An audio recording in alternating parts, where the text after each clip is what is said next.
ಪಕ್ಷದವ್ರು ಇನ್ನೇನ್ ಕೇಳ್ತಾರೆ ಅದನ್ನೇ ಕೇಳ್ಬೇಕಲ್ವಾ ಅವರು. ಅವರೆಲ್ಲ ಮೊಸರಲ್ಲಿ ಕಲ್ಲಲ್ಲಿ ಹುಡ್ಕಂತಕ್ಕಂಥದ್ದು. ಏನಂದ್ರೆ ನಾಗೇಂದ್ರ ಅವರು ಈಗ ಅವ್ರದ್ದು ಶಿಕ್ಷೆ ಏನು ಕನ್ಫರ್ಮ್ ಆಗಿಲ್ಲ. ಶಿಕ್ಷೆ ಆಗದೆ ಇರೋದ್ರಿಂದ ಇನ್ನು ತನಿಖೆ ಹಂತದಲ್ಲಿದೆ. ತನಿಖೆ ಹಂತದಲ್ಲಿದ್ದಾಗ ಇದು ಕೇಳ್ತಕ್ಕಂಥದ್ದು ಸೂಕ್ತ ಅಲ್ಲ ಅಂತಕ್ಕಂಥದ್ದು ನನ್ನ ಅಭಿಪ್ರಾಯ. Thank you. ಹೌದು, ಕೋರ್ಟಲ್ಲಿ ಏನ್ ತೀರ್ಮಾನ ತಗೋತದ ನೋಡೋಣ. ಆಮೇಲೆ ಅದನ್ನ ಯಶಸ್ವಿಯಾಗಿ ನಮ್ಮ ನೀರಾವರಿ ಸಚಿವರು ಮತ್ತೆ ಮುಖ್ಯಮಂತ್ರಿಗಳು ಎದುರಿಸ್ತಾರೆ. ಕೋರ್ಟ್ ನಲ್ಲಿ ಸರಿಯಾದಂತ ರೀತಿಯಲ್ಲಿ ನಾವು ಕೂಡ ವಾದ ಮಂಡಿಸ್ತೀವಿ. ನೋಡೋಣ ಸುಪ್ರೀಂ ಕೋರ್ಟ್ ಏನ್ ತೀರ್ಪು ಕೊಡ್ತದೋ ಆಮೇಲೆ ಅದ್ರ ಬಗ್ಗೆ ಚರ್ಚೆ ಮಾಡೋಣ. ಏನಂತ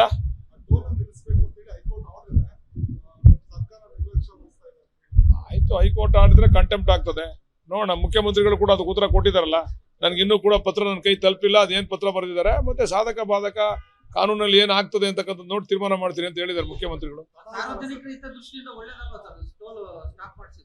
ಅಲ್ಲ, ಒಳ್ಳೇದು ಕೆಟ್ಟದು ಅಂತಕ್ಕಂಥ ತೀರ್ಮಾನ ಮಾಡಕ್ಕಾಗಲ್ಲ. ಅವ್ರಿಗೆ ಏನೇನು ಅವ್ರಿಗೆ ಅಗ್ರಿಮೆಂಟ್ ಅಲ್ಲಿ ಏನಿತ್ತು ಅವ್ರ ಅಗ್ರಿಮೆಂಟ್ ಪ್ರಕಾರ ರಸ್ತೆ ಮಾಡಿದಾರಾ ಇಲ್ವಾ ಅಂತಕ್ಕಂಥ ತೀರ್ಮಾನ ಆಗ್ಬೇಕು.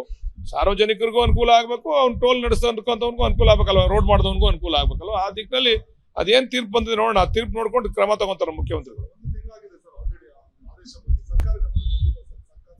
ಅದು ನನಗೆ ಗೊತ್ತಿಲ್ಲ, ತಿಳ್ಕೊಂಡು ಹೇಳ್ತೀನಿ ನಾನು. Thank you. ಹೌದಪ್ಪ, ವಿರೋಧ ಪಕ್ಷದವ್ರು ಇನ್ನೇನ್ ಕೇಳ್ತಾರೆ ಅದನ್ನೇ ಕೇಳ್ಬೇಕಲ್ವಾ ಅವರು. ಅವರೆಲ್ಲ ಮೊಸರಲ್ಲಿ ಕಲ್ಲಲ್ಲಿ ಹುಡ್ಕಂತಕ್ಕಂಥದ್ದು. ಏನಂದ್ರೆ ನಾಗೇಂದ್ರ ಅವರು ಈಗ ಅವ್ರದ್ದು ಶಿಕ್ಷೆ ಏನು ಕನ್ಫರ್ಮ್ ಆಗಿಲ್ಲ. ಶಿಕ್ಷೆ ಆಗದೆ ಇರೋದ್ರಿಂದ ಇನ್ನು ತನಿಖೆ ಹಂತದಲ್ಲಿದೆ. ತನಿಖೆ ಹಂತದಲ್ಲಿದ್ದಾಗ ಇದು ಕೇಳ್ತಕ್ಕಂಥದ್ದು ಸೂಕ್ತ ಅಲ್ಲ ಅಂತಕ್ಕಂಥದ್ದು ನನ್ನ ಅಭಿಪ್ರಾಯ.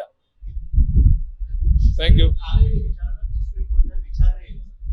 ಹೌದು, ಕೋರ್ಟಲ್ಲಿ ಏನ್ ತೀರ್ಮಾನ ತಗೋತದ ನೋಡೋಣ. ಆಮೇಲೆ ಅದನ್ನ ಯಶಸ್ವಿಯಾಗಿ ನಮ್ಮ ನೀರಾವರಿ ಸಚಿವರು ಮತ್ತೆ ಮುಖ್ಯಮಂತ್ರಿಗಳು ಎದುರಿಸ್ತಾರೆ. ಕೋರ್ಟ್ ನಲ್ಲಿ ಸರಿಯಾದಂತ ರೀತಿಯಲ್ಲಿ ನಾವು ಕೂಡ ವಾದ ಮಂಡಿಸ್ತೀವಿ. ನೋಡೋಣ ಸುಪ್ರೀಂ ಕೋರ್ಟ್ ಏನ್ ತೀರ್ಪು ಕೊಡ್ತದೋ ಆಮೇಲೆ ಅದ್ರ ಬಗ್ಗೆ ಚರ್ಚೆ ಮಾಡೋಣ. ಏನಂತ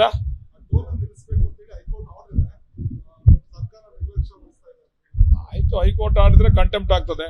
ನೋಡೋಣ, ಮುಖ್ಯಮಂತ್ರಿಗಳು ಕೂಡ ಅದಕ್ಕೆ ಉತ್ತರ ಕೊಟ್ಟಿದಾರಲ್ಲ. ನನ್ಗೆ ಇನ್ನೂ ಕೂಡ ಪತ್ರ ನನ್ನ ಕೈ ತಲುಪಿಲ್ಲ. ಅದೇನ್ ಪತ್ರ ಬರೆದಿದ್ದಾರೆ ಮತ್ತೆ ಸಾಧಕ ಬಾಧಕ ಕಾನೂನಲ್ಲಿ ಏನ್ ಆಗ್ತದೆ ಅಂತಕ್ಕಂಥ ನೋಡಿ ತೀರ್ಮಾನ ಮಾಡ್ತೀನಿ ಅಂತ ಹೇಳಿದ್ದಾರೆ ಮುಖ್ಯಮಂತ್ರಿಗಳು. ಅಲ್ಲ, ಒಳ್ಳೇದು ಕೆಟ್ಟದು ಅಂತಕ್ಕಂಥ ತೀರ್ಮಾನ ಮಾಡಕ್ಕಾಗಲ್ಲ. ಅವ್ರಿಗೆ ಏನೇನು ಅವ್ರಿಗೆ ಅಗ್ರಿಮೆಂಟ್ ಅಲ್ಲಿ ಏನಿತ್ತು ಅವ್ರ ಅಗ್ರಿಮೆಂಟ್ ಪ್ರಕಾರ ರಸ್ತೆ ಮಾಡಿದಾರಾ ಇಲ್ವಾ ಅಂತಕ್ಕಂಥ ತೀರ್ಮಾನ ಆಗ್ಬೇಕು. ಸಾರ್ವಜನಿಕರಿಗೂ ಅನುಕೂಲ ಆಗ್ಬೇಕು, ಅವ್ನು ಟೋಲ್ ನಡೆಸ್ತಕ್ಕಂಥವ್ನಿಗೂ ಅನುಕೂಲ ಆಗ್ಬೇಕಲ್ವ, ರೋಡ್ ಮಾಡಿದವನಿಗೂ ಅನುಕೂಲ ಆಗ್ಬೇಕಲ್ವ. ಆ ದಿಕ್ಕಿನಲ್ಲಿ ಅದೇನ್ ತೀರ್ಪು ಬಂದಿದೆ ನೋಡೋಣ. ಆ ತೀರ್ಪು ನೋಡ್ಕೊಂಡು ಕ್ರಮ ತಗೊಂತಾರೆ ಮುಖ್ಯಮಂತ್ರಿಗಳು. ಅದು ನನಗೆ ಗೊತ್ತಿಲ್ಲ, ತಿಳ್ಕೊಂಡು ಹೇಳ್ತೀನಿ ನಾನು. Thank you.